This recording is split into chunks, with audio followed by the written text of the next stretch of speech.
dhe të gjithë jemi të ndërgjegjshëm për këtë, por qëndron aty për të mos lejuar që ai mandat të mos përfaqësoj këta 80.000 qytetar.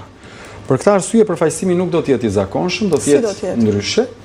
Do të jetë përmes akteve, që do të thotë një ekip i madh juristësh që ne kemi në subjektin ton politik, është duke punuar dhe do të punojnë vazhdimsi që në këto vite të depozitojnë në kuvend projekt ligje të vazhdueshme në lidhje me problematikat e qytetarëve. Dhe deputetja që përfaqëson lëvizjen ton do të flasë përmes akteve. Pra do të flasë përmes shkresave, do të flasë përmes projekt ligjeve që do të depozitojnë në kuvend. Nuk do të jetë deputetja klasike që hyn në replika me zotin Rama, se zoti Rama nuk e donte debatin dhe replikën, se po ta donte, nuk do e bënte gjithë këtë që bëri bashkë me këta të tjerët. Pra do ketë një bashkëpunim me disa juristë.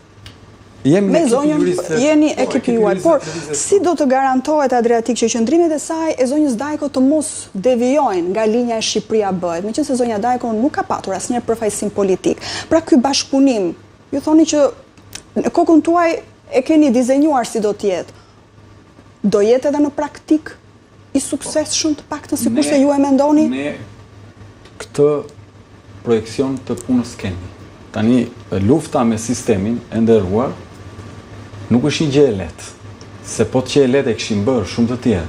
Po. Ndërkohë shumë të tjerë, siç pash dje për shembull kishte dalë lista e këshilltarëve të kryetares së kuvendit, edhe i shikoj unë për studio apo andej këtej që bëjnë edhe ju i shikoni që mbrojnë njërin e tjetrit nga pushteti dhe thua, po si ka mundësi këta shkojnë kundër logjikës normale? Po normal, po të marrësh 1.800 euro në muaj, thjesht se ke emrin si këshilltar të kryetari parlamentit, do flasësh ashtu. 1.800 këtu, 1.800 në një bord, 1.800 në një bord tjetër, po të marrësh nga ky popull, nga 4-5 milion lekë në muaj qyll. Sigurisht më që do flasësh edhe do veprosh edhe do bësh çdo gjë për të qëndruar në pushtet këta që janë. Çështja është kush del kundër sistemit. Kush noton kundër rrymës. Rryma është kjo që është. Po. E ka marrë peng këtë vend. Kush lufton kundër rrymës është një njerëz që i shërben këtij vendi, sepse vendos në funksion të këtij vendi jetën dhe merr kosto. Merr kosto, nuk është lehtë. Qartë. Për këtë arsye, unë kërkoj nga qytetarët, modestisht, ta bëjnë këtë dallim. Cilët janë ata që sulmohen dhe nuk lejohen ta aplikojnë ato që janë parimet demokratike, dhe cilët janë ata të cilët bëjnë çdo gjë për ta mbajtur peng të një grupi të vogël njerëzish këtë republikë. Kjo është çështja. E kanë një mënyrë tjetër qytetarë që janë zgjedhjet vendore, po do të pyes pak më vonë për këtë, për të bërë atë dallimin e madh. Tani, keni deklaruar në një studio se Ana Dajko po e mban mandatin për të mos ia dorëzuar Endri Shabanit. Literalisht jeni shprehur. Ana Dajko nuk e ka dashur dhe nuk e do mandatin, por e mban si të vetme mënyrë që të mos ia jap një tradhtari, është nënë nderuar e 2 djemve dhe 3 nipërve.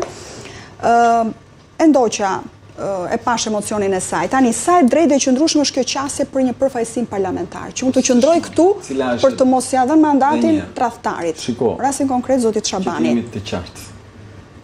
Kjo shoqëri nuk është në një kohë normale dhe nuk funksionon me një logjik normale, sepse po të funksionon dhe me logjik normale, nuk do të kish 2 standarde për të njëjtin shtet. Për një parti pranohet një standard, për një parti tjetër bëhet çdo gjë për ta ndalur. Nëse do të jetonim në një republikë normale,